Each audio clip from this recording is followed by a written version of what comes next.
I'm Cole Johnson. I work for SXOR Motorsports and BC Customs. I'm Sky Johnson, and our background is kind of rock crawling, desert racing, and really kind of anything dirt motorsports based.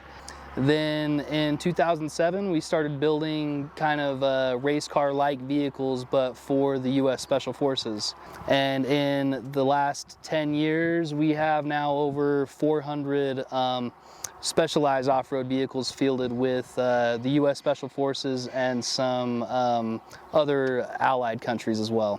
So the military side kind of is the day job, and then we're also still racing competitively in 4400, in King of the Hammers, Baja, the Min 400, and then with that we're also racing military cars to test and prove technology. So we kind of use the racing as a test bed for the military side as well. We're a manufacturer that builds things different than everybody else as far as on the DoD side. So all of our cars are basically tubular chassis cars that are to be transported in helicopter and aircraft. So that's kind of been our niche in the DoD side, is aircraft transportation with our vehicles. So behind us, this is our CH-47 sized vehicle, currently equipped with 74 Weld Portals. And it's a pretty cool setup because it's a 1-to-1, so there's no gear reduction in the portal.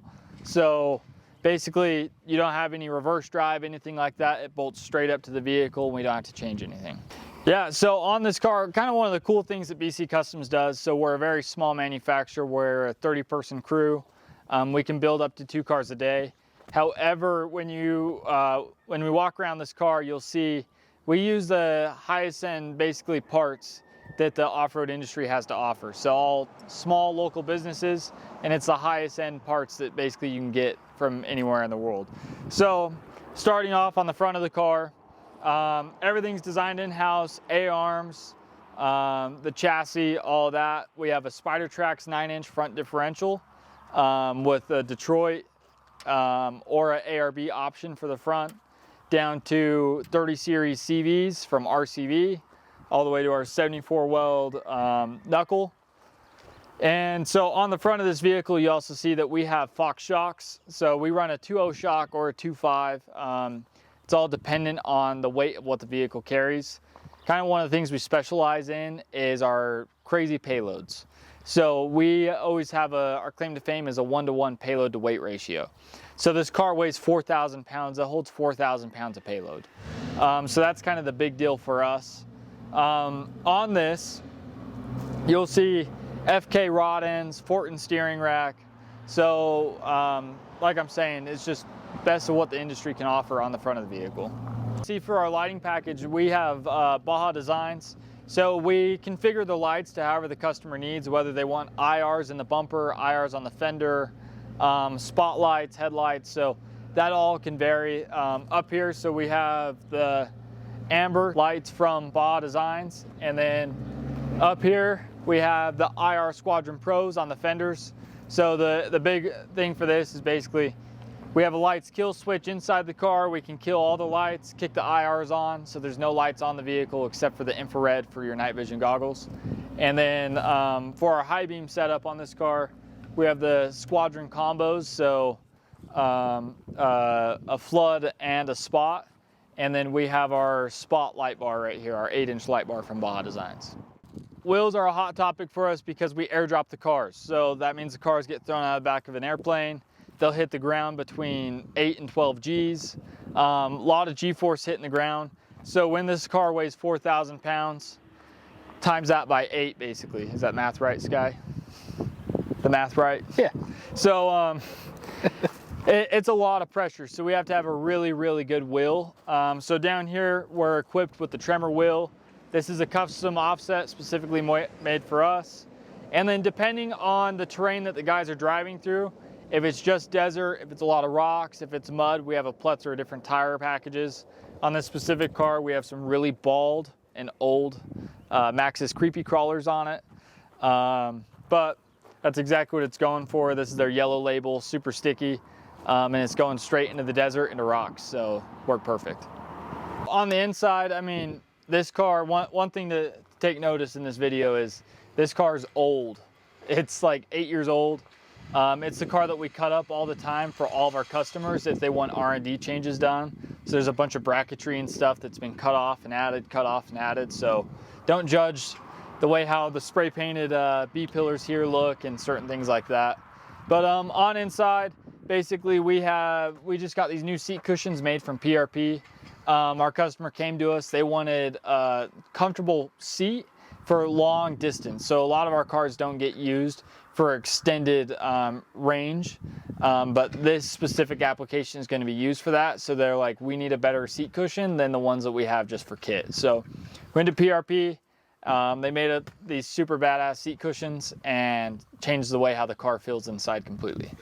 All right, so on this vehicle, you'll kind of see one of our, I guess, said that a lot, but one of our other claim to fame is 90% of the vehicles we produce are mid-engine. So this car right here, it has a mid-engine layout in it, so engine's in the back but in front of the rear axle. It's a 2.8 Cummins crate motor that we have specifically worked with Cummins over the last 10 years with to develop it into our militarized engine. So it's now a M2.8. It's what we specialize in. We put this motor through all sorts of beatings, 300 degrees, many times. And then that's paired up to basically an old school turbo 350. So we work with companies that get new cases manufactured for turbo 350s, and then they all get built from Maximum Transmissions in Southern California. He produces pretty well every single transmission we have now in the shop. Old school, all hydraulic, no electronics on the transmission to an Atlas transfer case. All right, so on the back of this car, it has like what you would see on a lot of Ultra 4 cars, including our own personal race cars that we make in-house. A Spider-Trax 9 and 10-inch rear axle housing. So this is their 3.5-inch tubed axle housing with their unit bearing, but now we took those off and then we bolted the 74 Weld Portals onto that. And then it's basically a standard triangulated 4-link set up very conservatively right at the 0 mark, so no lift, no squat. Because of the payload we run, we don't want to be dealing with the lift and the squat. And then you'll see this specific car for R&D purposes has shock mounts that come through the deck. That's because we ran a 2.5, but we just converted it over to our production package, which is a 2.0, so the body's significantly shorter. So now the shock's mounted back below the deck, so that's why there's nothing bolted up here. So on the back of this car also, because we're mid-engine and then we're militarized, so basically the whole front half of the car is a winch and fuel tank. So that means the cooling stack has to go behind the engine. So we have to really overpower the cooling because we're not getting the cleanest air in the back of the car. So we have a massive 3-core Ron Davis radiator in the back, along with PPE, basically 1800 horse pull truck intercooler, water to air intercooler on the back of the car. Back here you'll see on all 4 corners of the vehicle, almost every single vehicle we produce on the DoD side is sling loadable. So the difference between airdropping and sling loading is basically they come in with a big kinetic strap and they pick the car up with a helicopter, and then they set the car down softly. And then these same lift lugs are also used for the parachute when we airdrop the car. So that was when they shove the car out of the back of a C-130 and a chute deploys behind it, then it hits the ground.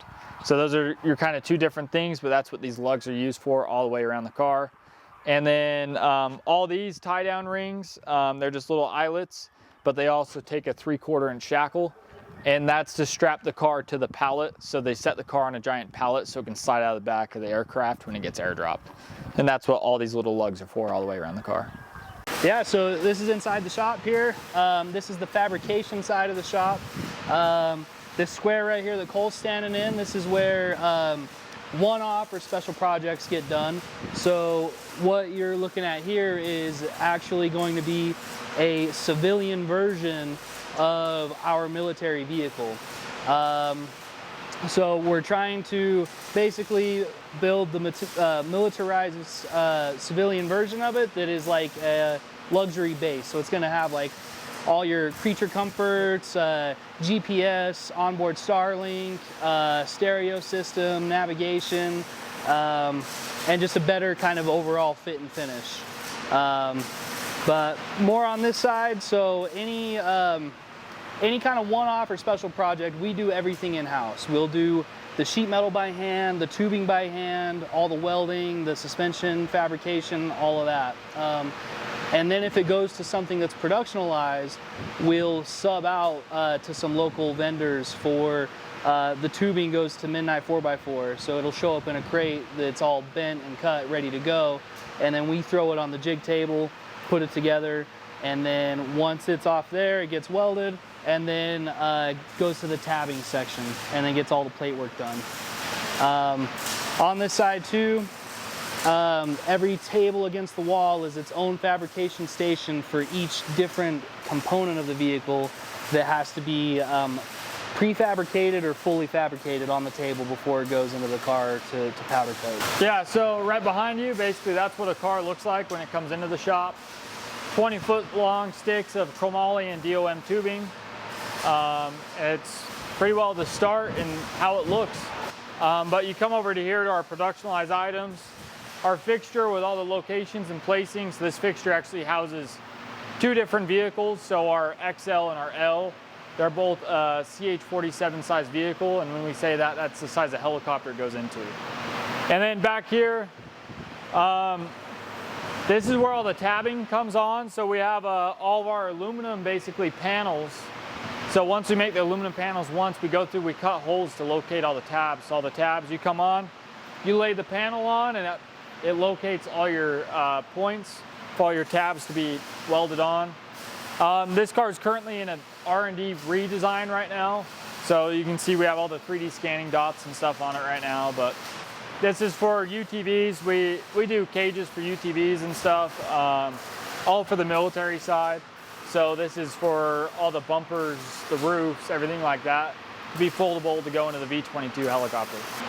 We have plas tables, so basically 2D CNC machines, super simple for all of our in-house engineering and stuff, but for the production stuff, we outsource it so it gets all lasered, so it's a nice clean cut. Over to this, so not only do we build cars, we build trailers. So all of our trailers and cars are extremely lightweight. So like I said, that high payload, that lightweight mobility. So 4,000 pound payload vehicle on a 4,000 pound weighted car. Our trailers, this trailer will weigh right around 600 to 700 pounds when it's done, and it holds 3,000 pounds of payload. So it's just one of those things we specialize in for that super high weight, super lightweight. And it's all tubular, skeleton structure design. For all the haters, every car is pulse welded to keep heat out of the tubing. Super simple. We have a CNC machine, press brake, kind of rudimentary machinery, because we're able to R&D all of our parts in-house with this, and then as soon as we get a productionalized item, we'll outsource it to a local company that has that tooling in-house already, so we don't have that overhead. And then pallet racking, so this is where all of our engines and shit get stored. Coming over here, so we have an assembly line where for cars we have 6 stations, for trailers we have 3, but you can see we have a whole assembly line of trailers on this side and an assembly line of cars going down this side. The wall over here is pre-assembly, so any part that has to be touched, modified, or assembled before it goes in the car, it gets done in its own station on the wall. Once it's done there, it gets put on the assembly shelf, where then it gets installed on whatever is going through the line at that time.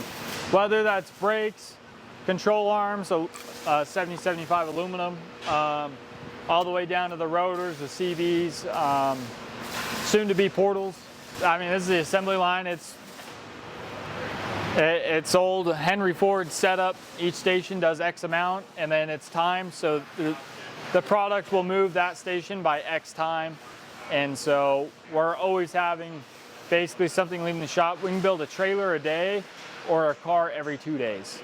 So when we're full production, one of these cars will be leaving the shop every 2 days. All right, so right here, this is our 2021 SXOR Motorsports IFS 4400 car. So this car actually gets used and abused a lot. We primarily race desert with it. So this car has pretty well 8,000 race miles on it, and it's all been, I'd say 90% of that has been desert racing alone. But yeah, this is kind of what drives the DoD side. So as far as engineering, the pedigree of how all the vehicles are built all stemmed from our racing background. So racing for 30 years, this is kind of what we've come up to. We want to build a V2 of this car because this car now is 4 years old, kind of just staying up with the times. So on this car, we've won the Baja 1000 in class 3 times. We've won the Minton 400 2 times in this car. We plethora of podiums in Ultra 4. Yeah, it's kind of, it's done a lot, but we primarily do desert with it, and it throws down pretty good. And then if you guys want to see more of the DoD side, our DoD Instagram is VC Customs Ground Mobility is the handle, and then the racing side is SXOR Racing _U4.